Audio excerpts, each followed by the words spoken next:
Hello mga inday, mga tuto, maayong adlaw sa tanan, panibagong araw, panibagong muta, char lang. So for today's video, tayo po ay mag-harvest ng tinanim ko po na patatas sa aking napakalaking garden. Dahil excited na po kasi ako na makita kung madami po ba yung bunga ng aking patatas o kunti lang. Kaya i-harvest na natin today. Tara, let's go, char! Okay, ayan po. Diyan ko po tinanim yung aking patatas, guys. So diba napakalaki po ng garden ko. Ang dami pa nila. Nag-iisa lang pala. So, yung mga kawawa naman yung mga bulaklakin ko dyan, yung isa is namatay na, pero yung dalawa still surviving pa. Kailangan ko lang lagyan muli ng maraming lupa at saka ng tubig. Kawawa naman. Pero sige lang, kaya pa yan. Laban lang dahil springtime na at papasummer na. So, hindi na kayo lalamigin ng sobra kagaya ko. Kasi nga po, pasummer na tayo dito.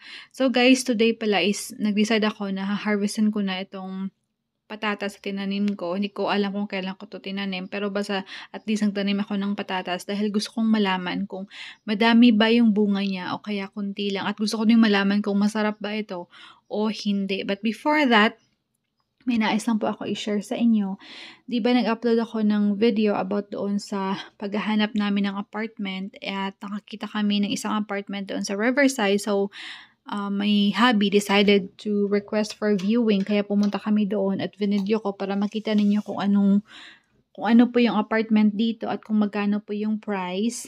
And after namin na view yun, dahil nagustuhan namin, so we decided to apply. At dahil nga, at kapag nag-apply po dito is kailangan pong magbayad. Depende po sa management. Yung iba is nagsisingil ng mga nasa $40, $45, or $50. Pero yung sa amin, yung siningil nila is $35 each. So, dahil dalawa kami, $70 po yung binayaran ni hubby for application lang yon. And unfortunately, hindi nila na-view yung aming application. So, parang I feel disappointed o kaya parang unfair na bakit hindi nila na-view. Tapos nilagay pa nila doon yung na naghahanap sila ng tenant, 'di ba? Pero bahala na sa buhay nila, yun naman yung decision nila eh. And then a week after, pag-check ko po guys, kasi tinignan ko ulit kung na-view nila yung application namin at hindi talaga nila na-view. Pero syempre, wala na, nakuha na yung pera na binayad ni hubby. But that's okay. So, anong nangyari is pag-check ko ulit ng application is hindi na po available yung unit na nilagay nila online. So, it means na meron na po silang na-approve na application. At hindi kami yon. So, parang unfair lang dahil nga po hindi nila na-view yung application namin, which is okay naman yung application kasi maganda naman yung credit score ni hubby at saka yung akin din.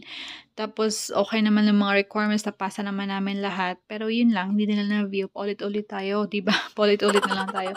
Pero okay lang, kaya ang gagawin namin is maghahanap na naman kami ng bagong apartment. Same pa rin yung gagawin namin, guys. At we're praying also na sana bigyan na kami ng Panginoon ng right apartment for us. Dahil nga po, kailangan naming umalis sa apartment at kung saan po kami nakatira. Guys, first harvest.